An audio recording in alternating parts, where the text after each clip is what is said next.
오늘 하나님의 말씀은 민수기 16장 36절에서 50절까지 말씀입니다. 제가 봉독하겠습니다. 여호와께서 모세에게 말씀하여 이르시되 너는 제사장 아론의 아들 엘르아살에게 명령하여 붙는 불 가운데에서 향로를 가져다가 그 불을 다른 곳에 쏟으라. 그 향로는 거룩함이니라. 사람들은 범죄하여 그들의 생명을 스스로 해하였거니와 그들이 향로를 여호와 앞에 드렸으므로 그 향로가 거룩하게 되었나니 그 향로를 쳐서 제단을 쌓는 철판을 만들라. 이스라엘 자손에게 표가 되리라 하신지라. 제사장 엘르아살이 불탄 자들이 드렸던 놋 향로를 가져다가 쳐서 제단을 쌓아서 이스라엘 자손의 기념비가 되게 하셨으니 이는 아론 자손이 아닌 다른 사람은 여호와 앞에 분향하러 가까이 오지 못하게 함이며 또 고라와 그의 무리와 같이 되지 않게 하기 위함이라. 여호와께서 모세를 시켜 그에게 명령하신 대로 하였더라. 이튿날 이스라엘 자손의 온 회중이 모세와 아론을 원망하여 이르되 너희가 여호와의 백성을 죽였도다 하고 회중이 모여 모세와 아론을 칠 때에 회막을 바라본즉 구름이 회막을 덮었고 여호와의 영광이 나타났더라. 모세와 아론이 회막 앞에 이르매 여호와께서 모세에게 말씀하여 이르시되 너희는 이 회중에게서 떠나라. 내가 순식간에 그들을 멸하려 하노라 하시매 그 두 사람이 엎드리니라. 이에 모세가 아론에게 이르되 너는 향로를 가져다가 제단의 불을 그것에 담고 그 위에 향을 피워 가지고 급히 회중에게로 가서 그들을 위하여 속죄하라.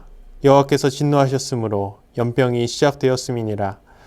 아론이 모세의 명령을 따라 향로를 가지고 회중에게로 달려간즉 백성 중에 연병이 시작되었는지라. 이에 백성을 위하여 속죄하고 죽은 자와 산자 사이에 섰을 때에 연병이 그치니라. 고라의 일로 죽은 자 외에 연병에 죽은 자가 14,700명이었더라. 연병이 그침에 아론이 회막문 모세에게로 돌아오니라. 아멘. 엎드림의 신앙. 엎드림의 신앙이라는 제목으로 하나님의 말씀 증언하도록 하겠습니다. 앞서 고라 자손과 다단과 아비람은 모세와 아론의 권위에 도전하다 멸망당했습니다. 땅이 갈라져 그들을 삼켜버렸고 그들뿐만 아니라 그들의 모든 재물까지 삼켜버렸습니다. 그리고 그들을 따르던 회중 가운데 이름이 있던 지휘관 250명은 여호와의 불로 불타버렸죠. 하지만 이 일로도 이스라엘 백성들은 하나님의 심판이 두렵지 않았나 봅니다. 이제 백성들은 250명이 죽은 것이 모세와 아론 때문이라 말하며 그들을 죽이려고 하고 있었습니다. 그때 구름이 회막을 덮어 여호와가 나타납니다. 그리고 여호와는 모세에게 이렇게 말합니다. 그들을 진멸하겠다. 하나님이 세우신 모세와 아론에게 대항한다는 것은 결국 하나님께 대항하는 것이기에 하나님은 이스라엘 백성들을 용납할 수가 없었던 것이죠. 그리고 이스라엘 지파에게 하나님은 합당한 직분을 맡겨주셨지만 그들은 결탄코 그 직분에 만족하지 않았습니다. 그리고 계속해서 모세와 아론의 그런 직분을 탐했습니다. 이런 그들에게 하나님은 오늘 말씀하십니다. 너희가 너무 분수에 지나치느니라. 오늘 말씀도 계속해서 마찬가지입니다. 그러한 하나님의 심판을 보고도 이스라엘 백성들은 모세와 아론의 지도력에 의문을 품습니다. 그리고 오늘 또다시 원망의 소리를 냅니다. 41절 이튿날 이스라엘 자손의 온 회중이 모세와 아론을 원망하여 이르되 너희가 여호와의 백성을 죽였도다. 어이가 없습니다. 모세와 아론이 250여 명을 죽였다는 것입니다. 그리고 백성들은 그들을 치려고 합니다. 이때 구름이 회막을 덮으며 하나님의 영광이 나타납니다. 이러한 상황 속에서 우리가 모세였다면 어땠을까요? 아마 먼저 하나님께 호소했을 것입니다. 나와 하나님을 대적하는 저 이스라엘 백성들을 심판해 달라고. 그리고 나를 치려는 백성들에게도 호소할 것입니다. 보세요.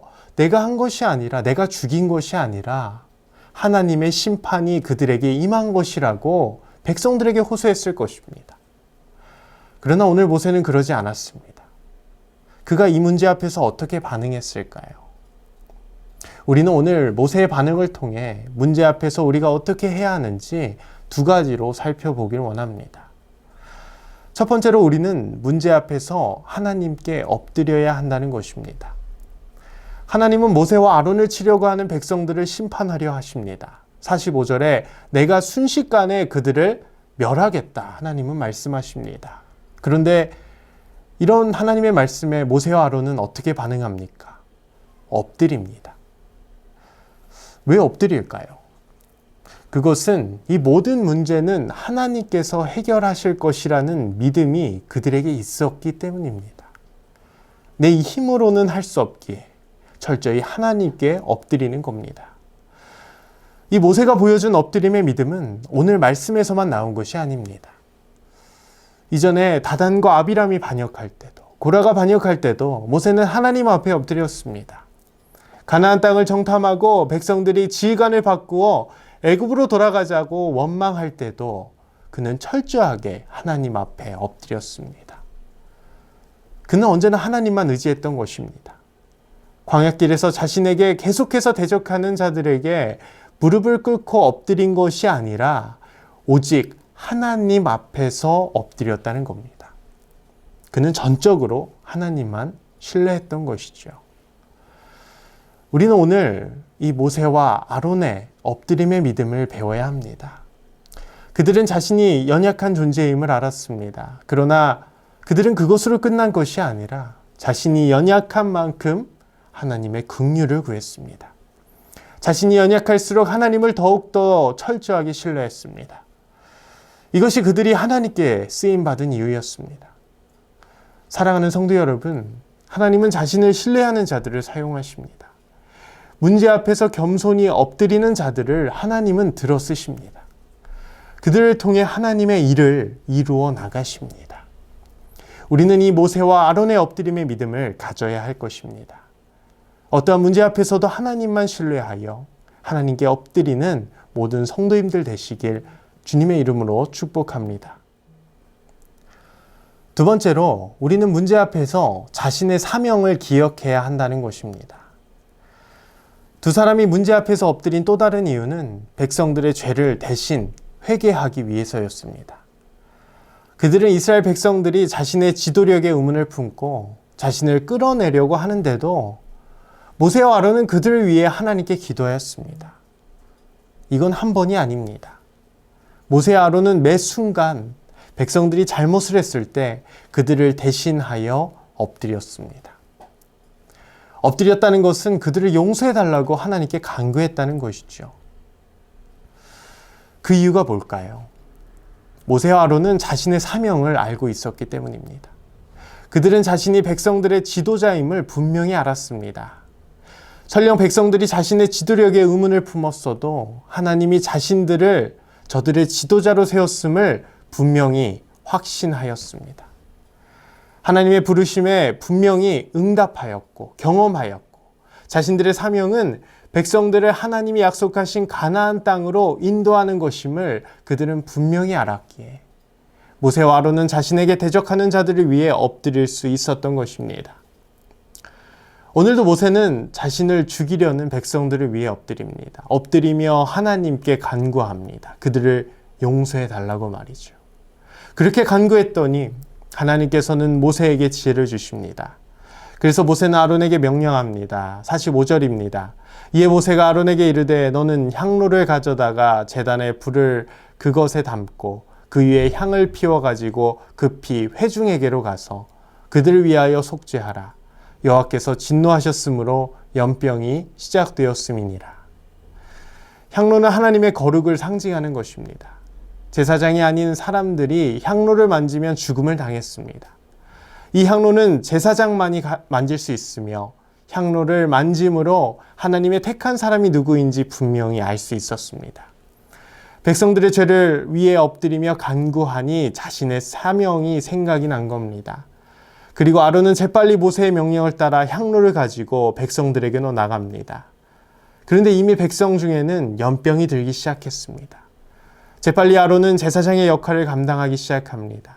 아론이 제사장으로서 백성을 위하여 속죄하고 죽은 자와 산자 사이에 섰을 때에 연병이 그치게 됩니다. 연병으로 14,700명이 죽었지만 모세 아론이 재빠르게 자신의 사명을 깨닫지 못했다면, 기억하지 못했다면 백성들은 모두 죽을 수밖에 없었을 것입니다. 사랑하는 성도 여러분, 우리의 사명은 무엇입니까?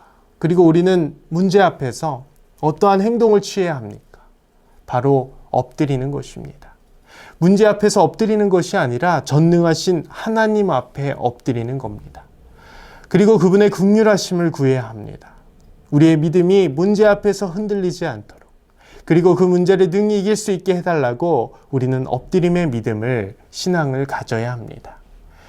그리고 엎드렸을 때 우리의 사명이 회복되어야 합니다. 여러분에게 주어진 하나님의 사명은 무엇입니까? 그 사명을 온전히 감당해 나가길 원합니다. 아무리 힘들고 어려운 상황 가운데에서도 우리는 그 사명을 철저히 감당해야 합니다. 그것이 하나님이 기뻐하시는 것입니다. 예수님 또한 마지막에 십자가에 달리기 전에 하나님께 기도합니다. 하나님, 이 잔을 피할 수만 있다면 피하게 해주십시오. 하나님의 아들이었지만 인간의 몸으로 오셨기에 그 십자가 앞에서의 죽음이 두려웠던 것입니다. 그러나 예수님은 자신의 사명을 하셨습니다. 그래서 이렇게 기도를 마칩니다.